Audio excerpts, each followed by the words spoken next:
वर्ष 2023 मध्य प्रदेश की राजनीति का निर्णायक वर्ष होने वाला है, क्योंकि इसी साल मध्य प्रदेश में विधानसभा चुनाव होंगे। लेकिन इन विधानसभा चुनावों से पहले एक बार फिर कांग्रेस को करारा झटका लगा है। कांग्रेस के 19 विधायकों ने अपनी ही पार्टी के अधिकृत प्रत्याशी के खिलाफ जाकर मतदान किया है। यूपीए के प्रत्याशी के खिलाफ वोट डाले हैं, जिसके कारण एनडीए के प्रत्याशी को एमपी से काफी ज्यादा वोट मिले हैं। मध्य प्रदेश में चुनावों से पहले एक बार फिर कांग्रेस टूटने जा रही है। क्या मध्य प्रदेश कांग्रेस के 19 विधायक फिर से भाजपा के समर्थन में आने वाले हैं या भाजपा को ज्वाइन करने वाले हैं? ऐसे सवाल उठना लाजमी है, क्योंकि कल ही मध्य प्रदेश में एक ऐसा घटनाक्रम हुआ है जिसके बाद इन सवालों को बल मिल गया है। वैसे कांग्रेस हमेशा से ही तोड़ने की राजनीति करती आई है। कांग्रेस के नेता बयान जारी करके आदिवासियों को, जनजातियों को मुख्य धारा से तोड़ने का प्रयास करते हैं, जनजातियों को हिंदू समाज से अलग बताते हैं। कांग्रेस की इसी नीति के खिलाफ उन्हीं के विधायकों ने मुखरता से अब आवाज उठाई है और देश की पहली जनजाति महिला के समर्थन में वोट डाले हैं। नमस्कार, मेरा नाम है अंकित और आप देखना शुरू कर चुके हैं आयुध। आज के वीडियो में हम चर्चा करेंगे कि मध्य प्रदेश कांग्रेस में अब भी सब कुछ ठीक नहीं चल रहा या फिर मध्य प्रदेश कांग्रेस के एक बार फिर से दो टुकड़े होने जा रहे हैं।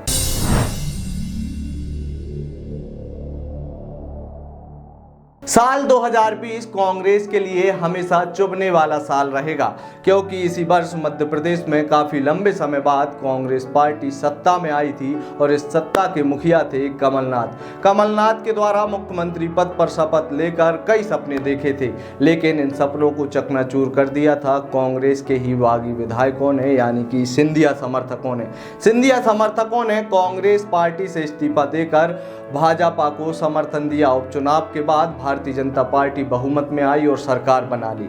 इन सबको मैं आपको इसलिए बता रहा हूं क्योंकि एक बार फिर साल 2023 में विधानसभा चुनाव होने हैं और उन चुनावों से पहले मध्य प्रदेश कांग्रेस को खासा नुकसान हुआ है, वो भी एक दो विधायकों का नहीं बल्कि पूरे के पूरे 19 विधायकों का। कल यानी कि 21 जुलाई को देश के राष्ट्रपति का चुनाव था। परिणाम सामने आए और इन परिणामों ने सबको चौंका दिया। असम के बाद मध्य प्रदेश वो राज्य है जहां पर सबसे ज्यादा क्रॉस वोटिंग हुई, यानी कि 19 वोट। इसी तरीके से असम में भी 22 विधायकों के द्वारा क्रॉस वोटिंग की गई है। देश के अलग अलग राज्यों में जमकर क्रॉस वोटिंग हुई है, जिसके बाद अब यह स्पष्ट हो गया है कि कांग्रेस की नीतियों से, कांग्रेस की तोड़ने वाली नीतियों से उसके खुद के विधायक ही संतुष्ट नहीं हैं। मध्य प्रदेश की राजनीति में जनजाति समाज का एक अहम रोल है। प्रमुख रूप से जनजाति समाज के ही वोट यहां पर तय करते हैं कि यहां पर भाजपा की सरकार होगी या फिर कांग्रेस की। लेकिन कांग्रेस के आला कमान के द्वारा हमेशा से ही जनजाति समाज के खिलाफ जाकर उन्हें हिंदू समाज से अलग बताने का षड्यंत्र किया जाता है। कांग्रेस की कमलनाथ सरकार के द्वारा भी यह स्पष्ट किया गया था कि वे आदिवासियों को हिंदू नहीं मानते, आदिवासी स्वतंत्र रूप से अलग हैं। लेकिन अब कांग्रेस को तमाचा दिया है उसके ही जनजाति समाज और उसके ही विधायकों के द्वारा, क्योंकि कांग्रेस के विधायकों ने क्रॉस वोटिंग करके यह स्पष्ट कर दिया है कि मध्य प्रदेश में कांग्रेस की जो नीति है उसके खिलाफ उसके ही विधायक खड़े हुए हैं। अगर आंकड़ों की बात करें तो मध्य प्रदेश विधानसभा में जनजाति समाज के लिए 47 सीटें आरक्षित की गई हैं, जिनमें से 29 सीटों पर कांग्रेस के विधायक बैठे हुए हैं। ऐसे में जब कल राष्ट्रपति चुनाव के परिणाम सामने आए तो मध्य प्रदेश कांग्रेस को करारा झटका लगा, उसके नेताओं की बोलती बंद कर दी। ऐसा इसलिए कह रहा हूं क्योंकि कांग्रेस के दिग्गज नेता अजय सिंह की ये प्रतिक्रिया बताती है कि कांग्रेस के नेताओं को बोलने के लिए कुछ खास बचा नहीं है। देखिए ये वीडियो।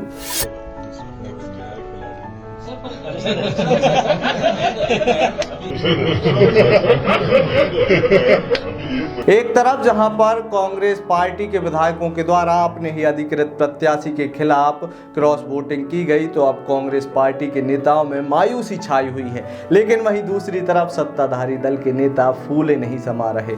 सुनिए गृह मंत्री नरोत्तम मिश्रा का यह बयान, वो कैसे धन्यवाद देते नजर आ रहे हैं। पहले विधायक गए कमलनाथ जी के तो सत्ता चली गई, फिर और विधायक गए तो साथ चली गई। अब जो विधायकों ने क्रॉस वोटिंग की है उससे नाक ही चली गई।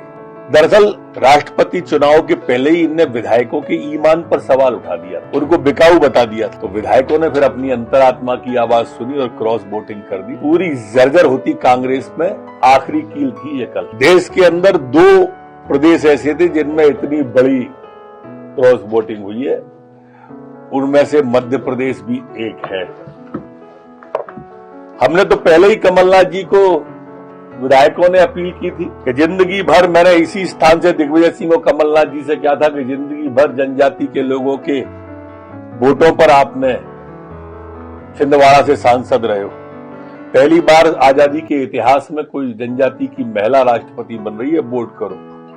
मेरी नहीं मानी तो विधायकों ने उनकी नहीं मानी। हालात इस तरह की हो गई है कि सर्वाधिक हमारे उत्तर भारत में नंबर 1 पे आ गया हमारा मध्य प्रदेश, और कांग्रेस को क्रॉस वोट का सामना करना पड़ा। ये तो थी नेताओं की बात, अब हम करेंगे आंकड़ों की बात। आंकड़ों के माध्यम से आपको समझाते हैं कि अनुमानित तौर पर पूरे प्रदेश से कांग्रेस की तरफ से कितने वोट राष्ट्रपति पद के उम्मीदवार को मिलने थे और भाजपा की तरफ से द्रौपदी मुर्मू के लिए कितने वोट मिलने थे। आइए समझते हैं इन आंकड़ों को। अगर प्रदेश में विधायकों की दलवार संख्या देखी जाए तो भाजपा के 127, कांग्रेस के 96, सपा का 1, बसपा के 2 और 4 निर्दलीय हैं। इनमें से एक बसपा का और एक निर्दलीय विधायक कुछ ही दिन पहले भाजपा में शामिल हो चुका है। इस हिसाब से भाजपा समर्थित विधायकों की संख्या के हिसाब से महज 133 मत मिलने थे, लेकिन मध्य प्रदेश में द्रौपदी मुर्मू को मिले 146 वोट, जिसमें से पूर्व में दल बदल कर चुके कांग्रेस के सचिन बिरला भी शामिल हैं। यह बात अलग है कि बिरला औपचारिक रूप से अब भी कांग्रेस के विधायक हैं। वहीं कांग्रेस समर्थित उम्मीदवार यशवंत सिन्हा को मध्य प्रदेश में 95 वोट मिलने थे, लेकिन मिले कितने? मात्र 79 वोट। गौरतलब है कि मध्य प्रदेश में अनुसूचित जनजाति के लिए विधानसभा में 37 सीटें आरक्षित हैं, जिनमें से 29 पर कांग्रेस के आदिवासी विधायक हैं। राष्ट्रपति चुनाव के परिणाम आने के बाद सबसे दिलचस्प आंकड़े यही सामने आए हैं कि जहां मध्य प्रदेश में भाजपा के पास 127 विधायक हैं, लेकिन द्रौपदी मुर्मू को वोट मिले हैं 147। तो वहीं कांग्रेस के पास 96 जो थे विधायक थे, 96 वोट थे, लेकिन यशवंत सिन्हा को वोट मिले हैं महज 79 यानी कि 79 वोट। तो इस तरीके के परिणामों ने यह स्पष्ट कर दिया है कि कांग्रेस की खुशी ज्यादा दिन तक नहीं ठहर पाती, क्योंकि हाल ही में कांग्रेस के नेता नगर निगम चुनावों के बाद जो परिणाम सामने आए हैं उसके बाद खुशी मना रहे थे, मिठाई खा रहे थे, लेकिन अब इस मिठाई का स्वाद भी कांग्रेस नेताओं को कड़वा लगने लगेगा, क्योंकि कुछ ही दिनों बाद, कुछ ही महीनों बाद मध्य प्रदेश में सबसे बड़े यानी कि विधानसभा चुनाव होने हैं। ऐसे में एक बार फिर से कांग्रेस विधायकों को, कांग्रेस नेताओं को मध्य प्रदेश में सोचने के लिए विवश होना पड़ेगा कि क्यों उसके ही विधायक उससे बार बार खफा होते हैं और टूटने जैसी स्थिति बन जाती है। यदि आपको हमारी आज की यह रिपोर्ट पसंद आई हो तो हमारे चैनल को जरूर सब्सक्राइब कीजिए, इस वीडियो को अपने दोस्तों और रिश्तेदारों के साथ साझा कीजिए। साथ ही आप हमें सोशल मीडिया यानी कि फेसबुक, ट्विटर, इंस्टाग्राम सहित कई अन्य सोशल मीडिया प्लेटफॉर्म पर फॉलो कर सकते हैं। बहुत बहुत धन्यवाद।